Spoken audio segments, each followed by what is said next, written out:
let's chat about the child archetype. So, the child archetype is one of the four survival archetypes: prostitute, child, we have saboteur, and we have the victim. And so, the child archetype, as with all archetypes, it's not just a negative, it can be a positive as well. So, someone that is full of that childlike awe and wonder and laughter and just being present and just being in complete joy. Adults actually lose a lot of that as we age for some strange reason. Could it be society? Could it be that we're everything's kind of a little bit backwards and we lose that essence of ourselves? There's actually statistics that show the amount of times a child laughs per day compared to the amount of time an adult laughs per day, and it's actually really scary. It's something like an adult might laugh a couple of times a day, where a child laughs hundreds, if not thousands, of times a day. And laughter is good for our health. So we can't find amusement and joy and these type of things in our world, then we've lost our inner child. We've lost our essence. So that's, I guess, the positive part. Yeah, we want to hold on to that essence, but what we want to grow out of as we become adults is, for example, when a child has a tantrum, throws a tantrum. That's not something we want to carry into adulthood. So what you see when the child archetype is playing out is most people in our society hasn't we've got patterns that come from when we're between 0 and 14 years old ultimately. So most of us haven't moved through those trauma patterns, those things that happened to us, whether they were major or minor. In our world they were major, and so we haven't grown past them. So we consistently play out the child. It's quite funny. One of the goats is in the background screaming and playing it out, right? And so these type of things happen, and what we do is we just never grow out of them. So we constantly come back in when a certain type of trauma happens, something happens to it, we bring that child back and we throw that tantrum. That's just one example. And so we're constantly, when we're in that child, we're not taking responsibility. So we, as I said, we could have a tantrum. We could just not do things because we don't want to be a responsible adult. We want to sulk and kind of just stomp around. And there's nothing wrong with crying and letting things out, but what we want to do is we want to make sure when we have these things happen to us in our business, in our life, whatever, that we catch ourselves going into the child, because the reality is it's a nervous system pattern. So it's not something you can just stop. It takes a lot of work to really, the somatic work, and you hear the word somatic, it just really means doing the work on the nervous system and changing the processes in the body. So when a certain thing happens, you don't get triggered as much. You might catch the trigger before you actually have the tantrum, have that that childish behavior. So just, you got to think of when something happens and you act in a childish behavior, what is that? Yes, we've talked about tantrums, pouting, could be like gossiping. Gossiping, it's pretty childish, right? It's what something kids do in a schoolyard, and adults still do that today. So this behavior of talking about people behind their back, that's childish. It's not what adults should do. Adults should have face-to-face conversations with people, and if people are not in the room, they really shouldn't be talking about them, because that person then doesn't have the opportunity to defend themselves, because there's always two sides to a story, right? So this person is not in the room, they don't have the chance to defend themselves, and you're talking about them to another person to try to get this new person to have an opinion on the person that's not in the room. So we shouldn't be doing that. And we all do it. Like, we have opinions on people, and sometimes they're not positive. And we talk about people behind their back, and it's these type of childish behaviors that we really want to work on as we grow up and as we become adults. And so the reason I'm talking about this as a Chek practitioner, a lot of the time the healing we have to do is actually going back to something that's happened. Generally it's between 0 and 7, and there'll be something that's happened.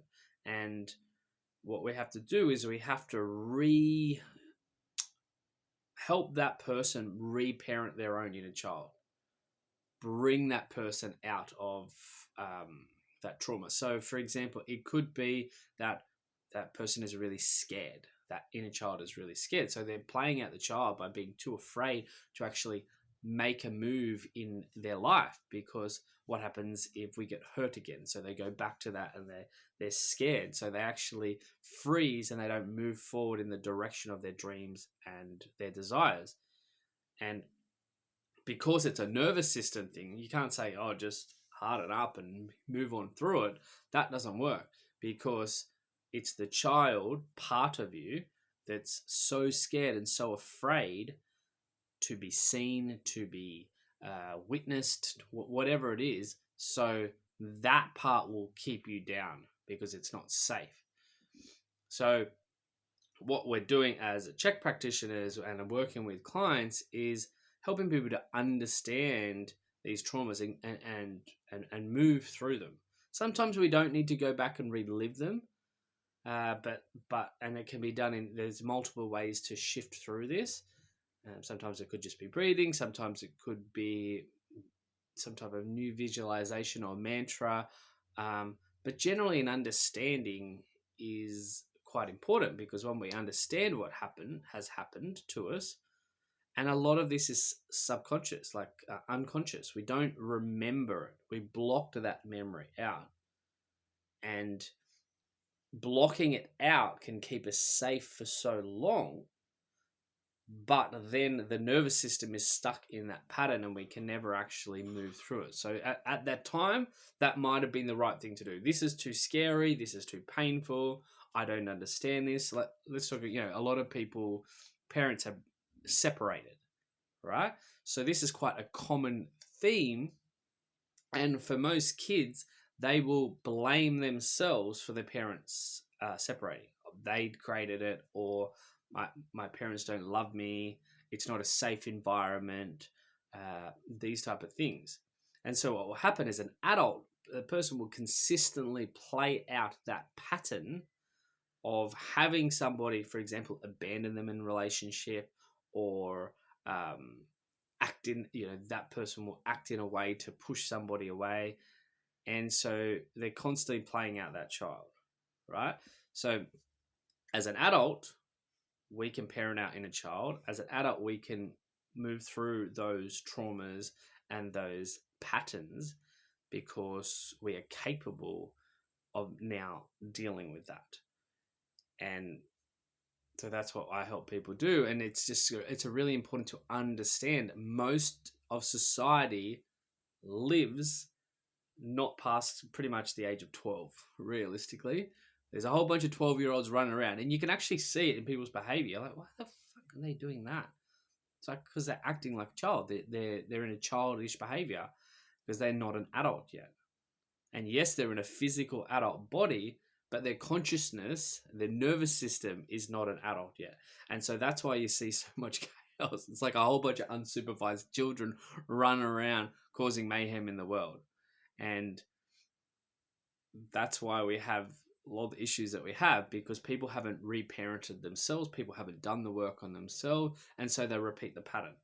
And so we can look at society at large and go, yeah, there's a whole bunch of children running around. Great. But what about us? What can we do for ourselves? And this is where doing the work, right? So it might be getting some mentoring from me. Like I use oils also for people as well. That's one of my other arms of my business. And that's to help release things emotionally, because when you breathe in oils, it actually goes into the olfactory bulb. It's called the olfactory bulb. I call it the olfactory bulb. And it starts to, help and shift the consciousness chemistry of your brain.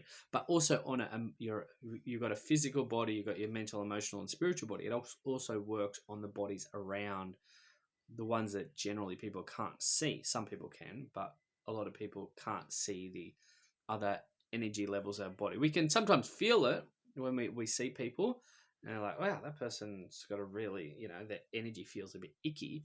Or, wow, that person feels amazing. So we can sometimes feel people's energetic bodies before we touch them, just by being in their presence. So what we do is we go in and we start to work on this individually, because we take responsibility. Well, okay, well, I'm an adult now. I'm going to act like an adult. And as an adult, I'm not going to, when things trigger me, I'm not going to go into those childish behaviors. And so, first of all, you will, because they're deep patterns, but you become more and more aware of it. And so I always teach people just to say the words, that's interesting. Wow, somebody said that, or this happened, and I reacted in a pretty childish way, to be honest. That's interesting. And so we start to then uncover, and we go deeper into why is this actually happening? Why am I repeating this pattern? Why am I doing that? Why is like all this stuff chaotic in my life? Why are all these things not working for me? And it could be because you've gone and shifted back into the survival archetype of the child. Only you can change that. You can get some support and coaching from someone like me. There's great books. There's lots of meditations. There's oils. There's lots of tools in the tool belt, right? But it's you choosing to be an adult. And I choose to be an adult without losing the essence and the positive aspects of the inner child, which is that wonder and that joy and that laughter.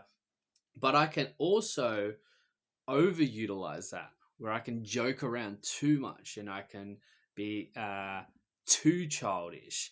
Men, we're pretty good at that, and it frustrates the hell out of women. But we're men are very childish, and it's actually the thing that women love about us men, is because we can take life not so seriously, and we can just be doing some random thing and just being total joy without worrying about lots of other things. Because we can be single focused, right? So we can be single focused in joy, but it's also where men can go single focused into depression, right? When they completely lose that innocence and that part of that aspect of themselves. So that's why male suicide is quite high, because we can single focus on something positive, something not so positive. So anyways, up to you whether you want to shift it or not. This is just a little video. I'll do the other two archetypes as well. I've already done the one on prostitution, when you prostitute yourself out. But these 4 archetypes, these are just the base archetypes. There's many, but these are the survival ones. So when shit hits the fan, when something kind of comes in and conflicts on our world, and then we drop into the child, or we drop into the prostitute, or we drop into the saboteur, or we drop into, bloody hell, what's the other one? Victim. We can drop into any of them at any time. And it could be something so simple. So let's work on our nervous systems, ground yourself in the earth, do the check principles, 1, 2, 3, 4 of the check philosophy. Number 1, find your dream. Number 2, look at the 2 forces, look where you're out of balance in the yin and yang. Number 3, the choices. You've got your optimal, your suboptimal, and no choice. Sometimes no choice is great for pausing, but we want to be making optimal choices towards our dream. And 4, we look at the 4 doctors: Dr. Quiet, Dr. Diet, Dr. Movement, Dr. Happiness, and we look to see we're out of line. And we use those basic principles to work through things like, so we don't drop into our child and the negative aspects of the child. Peace.